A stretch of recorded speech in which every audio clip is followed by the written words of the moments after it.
Génération FM. Generation FM. Accueille, Seigneur, les supplications de ton Église.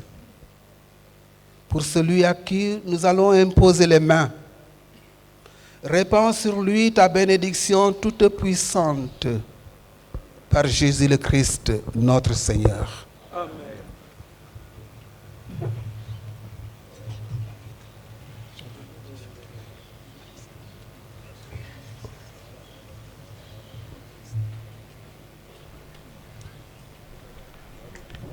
Amen. Nous venons de vivre à l'instant la litanie des saints avec la chanson intitulée Susuk Siwogé que vous aviez commenté tout à l'heure. Maintenant, nous allons passer tout droit, je pense, à la prière de conclusion. Voilà, effectivement, cette prière a été déjà faite, la prière de conclusion de la litanie. Et nous allons passer donc à l'imposition des mains. Donc l'évêque Monseigneur Jean-Pierre Bassène, qui est le consécrateur principal, impose les mains à Monseigneur Jean-Baptiste Walter, comme on le voit. Et puis à sa suite, les deux autres évêques co-consécrateurs, Monseigneur Paul Abel, son prédécesseur. Voilà, qui est son prédécesseur, tout à fait. Et également Monseigneur qui nous vient du diocèse de Reims en France. Il s'agit de Monseigneur Éric de Moulin-Beaufort. Voilà. Et tous les autres évêques vont faire de même, tel que vous l'entendez. Voilà, aussi il faut préciser que l'ordination épiscopale est un peu différente de l'ordination sacerdotale, parce qu'on voit que dans l'ordination sacerdotale, donc ce n'est pas seulement les évêques qui imposent aux prêtres, aux prêtres qu'on ordonne les mains, mais tous les autres prêtres également imposent à ce prêtre les mains. Mais avec l'ordination épiscopale, c'est tout à fait différent. C'est seuls les évêques qui sont autorisés à imposer les mains aux futurs évêques. Donc les prêtres ne peuvent pas imposer les mains à cet évêque, puisque c'est un autre degré. C'est un degré supérieur au sacerdoce. Même si, on devient évêque en étant d'abord prêtre. Mais dès l'instant qu'on est évêque, eh bien, on est à un degré supérieur, parce que l'épiscopat, disons, c'est le degré. C'est fait l'unité de tous les sacerdoces. Le sacerdoce baptismal, le sacerdoce commun que nous avons reçu, le sacerdoce ministériel des prêtres, les diacres également. Donc c'est vraiment c'est la communion de tout cela, et c'est le sommet du sacerdoce. Voilà pourquoi c'est les évêques uniquement qui sont autorisés à imposer. Donc à partir des évêques, l'archevêque, le pape, voilà. Mais sinon c'est les évêques qui imposent. Un petit commentaire sur ce geste, parce qu'on voit les évêques qui font ce geste de la main comme signe de promesse, y compris aussi les prêtres. Voilà, justement, l'imposition, il faut le dire, quand on parle d'ordination, il faut retenir deux choses. C'est d'abord l'imposition des mains et la prière consécratoire. Donc nous avons vécu tout à l'heure l'imposition, et aussitôt après, il y aura la prière consécratoire. Donc, alors pour ce qui est de l'évêque, avant la prière consécratoire, il y a l'imposition de l'évangile également, qui a un sens, parce que c'est la parole de Dieu qui est imposée. Et tout à l'heure, nous l'avons dit, il est maître de la foi. Il reçoit maintenant la plénitude du sacerdoce. Parce qu'il va enseigner, comme je l'ai dit, il va sanctifier et il va gouverner. C'est trois missions. Voilà, c'est les trois missions. C'est les trois missions qui maintenant sont réunies en lui de façon officielle et de façon plénière. Donc c'est la plénitude du sacerdoce qui est en train de se vivre actuellement. Donc aussitôt après cette imposition, il y aura la prière consécratoire. Et donc c'est cela qui fait le véritable sens de cette ordination. Donc l'imposition des mains, l'imposition de l'évangiliaire et la prière consécratoire. Donc c'est là le centre de cette ordination que nous sommes en train de vivre. Voilà. De retour vers l'Assemblée pour vivre ces moments.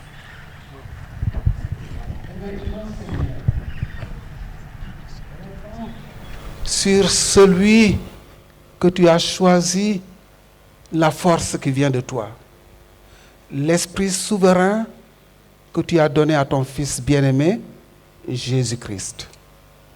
L'esprit qu'il a donné lui-même est communiqué aux saints apôtres qui établirent l'Église en chaque lieu comme ton sanctuaire, à la louange incessante et à la gloire de ton nom.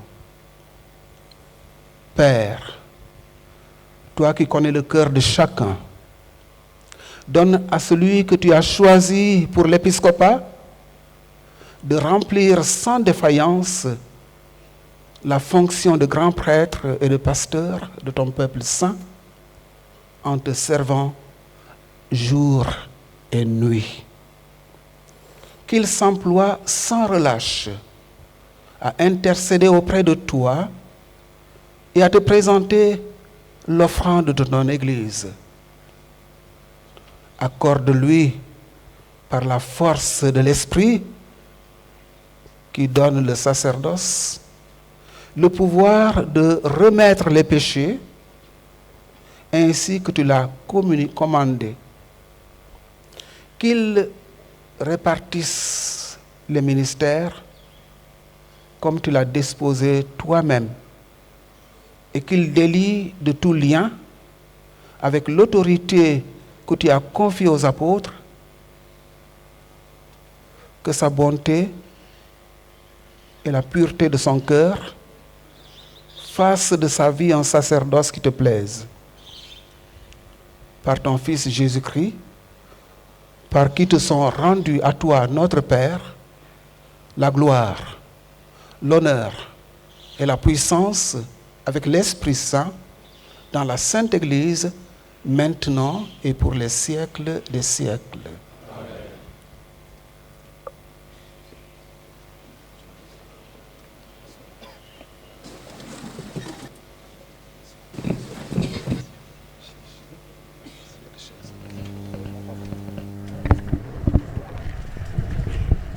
Voilà, c'était la prière d'ordination faite tout à l'heure par Monseigneur Jean-Pierre Bassène du diocèse de Kolda. Oui, c'était la prière d'ordination, comme aussi on peut l'appeler la prière consécratoire qui vient d'être prononcée. Cette prière qui revêt beaucoup de sens. Cette prière également qui vient conclure cette étape des rites essentiels. Parce qu'on verra que dans le déroulement de la célébration, il y a ce qu'on appelle les rites essentiels et il y a aussi les rites complémentaires.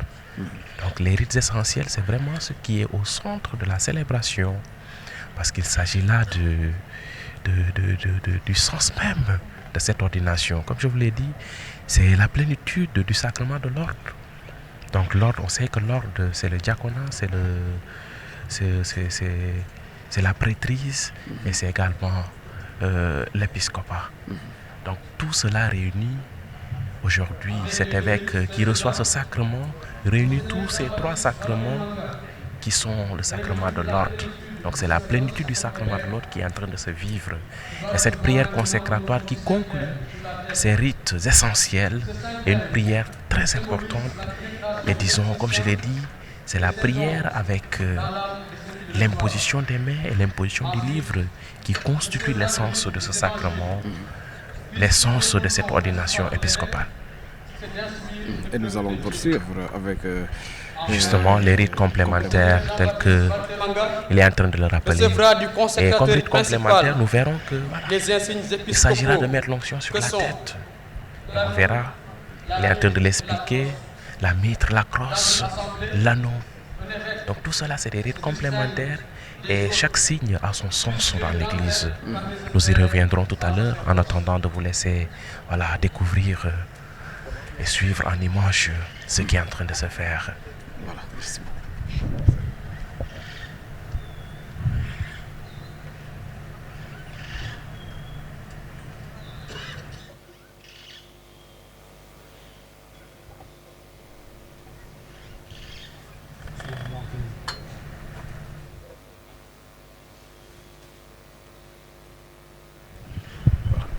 Voilà, on voit qu'il est en train de porter une autre robe, si je peux l'appeler ainsi. Est-ce que cette robe-là est différente des autres robes qu'il portait?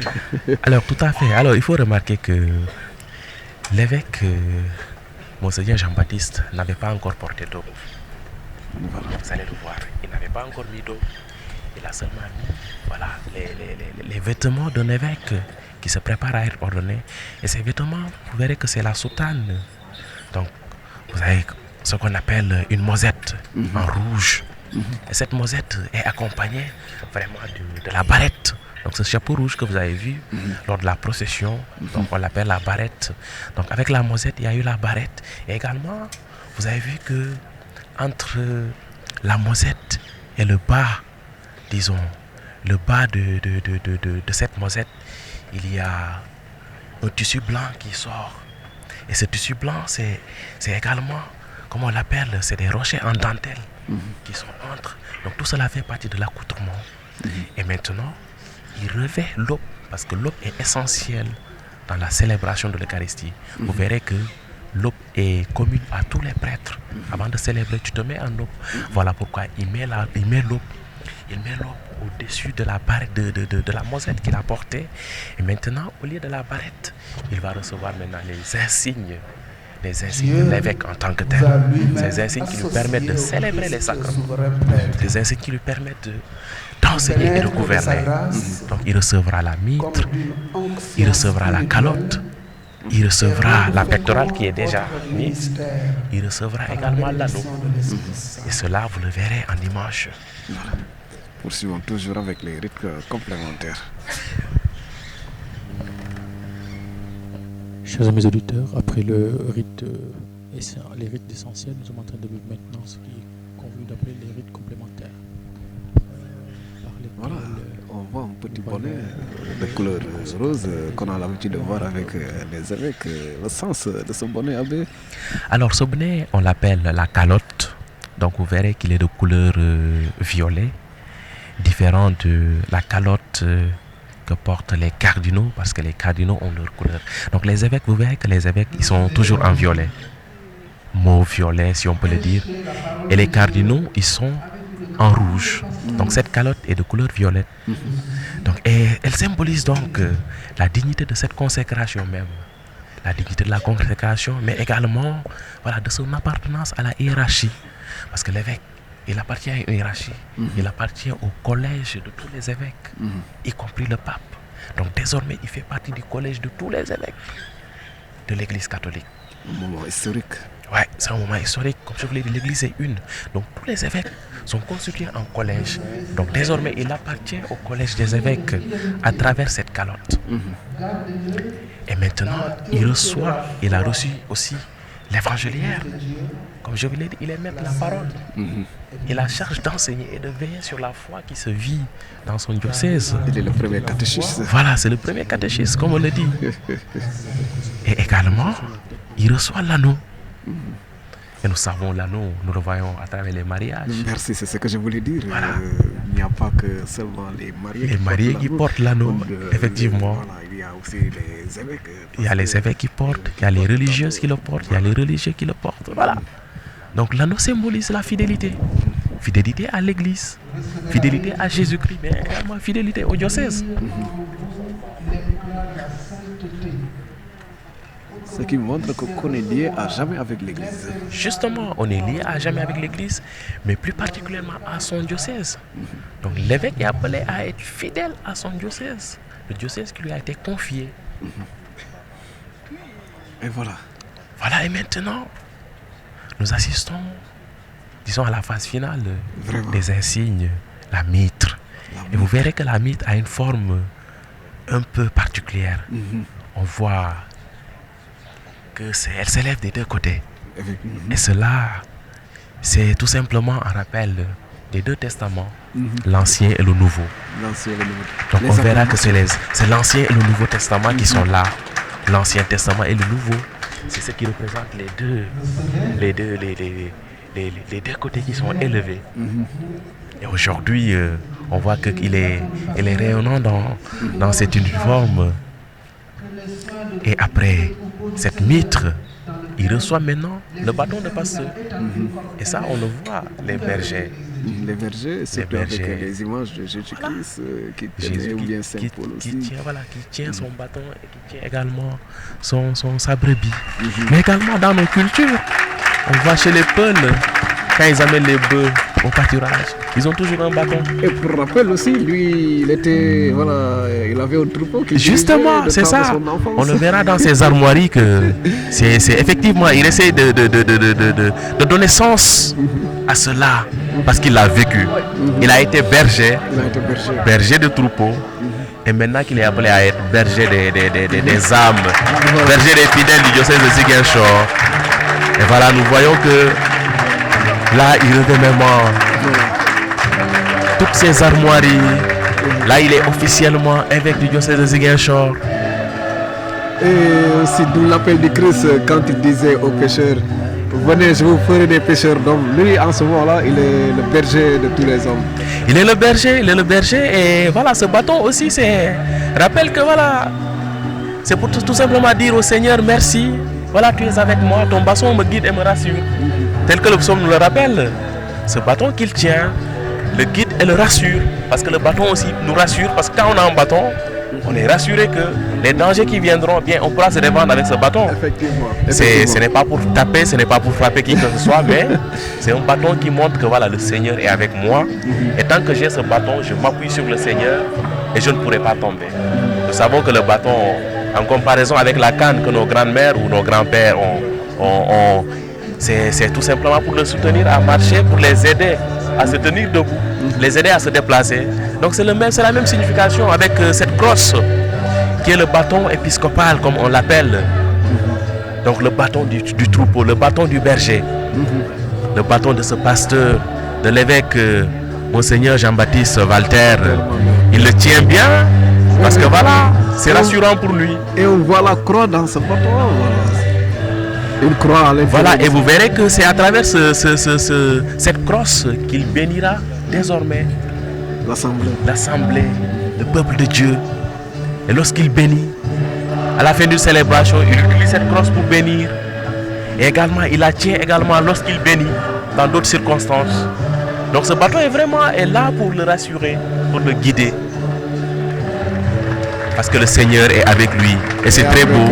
Son administrateur, celui qui avait géré. Voilà, son administrateur qui vient maintenant le féliciter. Et c'est ça.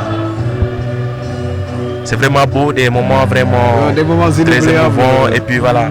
Il faudrait que les fidèles du diocèse de Ziguinchor en profitent, qu'ils prennent des images.